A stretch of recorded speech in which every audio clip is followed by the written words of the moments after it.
Regarding Israel, while House Republicans are leading on approach, we're also leading the charge to support our cherished friend. And last week, in one of my first acts as Speaker, we passed a resolution reaffirming our commitment to Israel in its moment of peril. And now, as Israel begins the next phase of its war, it's been kind of disturbing to us. I've heard Democrats suggest that there needs to be a ceasefire. Let us be clear. We've been very clear about this. There was a ceasefire. It was before October 7th, and Hamas broke it, and Israelis suffered unspeakable acts of evil, as you've heard even recounted here this morning. Israel doesn't need a ceasefire. It needs its allies to cease with the politics and deliver support now. And that's what we're doing.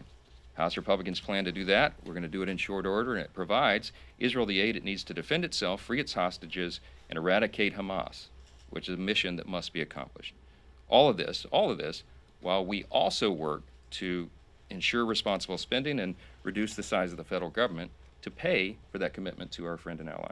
We have obligations and we have commitments, and we want to protect and help and assist our friend Israel, but we have to keep our own house in order as well. And I think people at home, I think the American people understand that. At home, you have to balance your budget. At home, you have to make tough decisions. And Washington should run the same way. And so we are here to change the environment, to change the paradigm, the way Washington thinks. If we continue on the trajectory we're on, it's going to hurt our country terribly. Some of the greatest threats we face are through extremism and partisanship.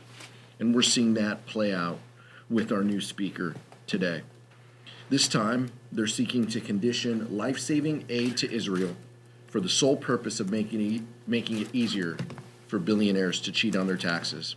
We're learning a lot about this new speaker this week with these first legislative decisions, and this has been a complete and total disaster. We look forward to working in a bipartisan way to send aid to our allies abroad. But this bill today is not that vehicle. We're recommending a no vote because this is bad for national security. It's a bad precedent to set. It costs resources. But we have never conditioned emergency aid like we have done under Speaker Johnson this week.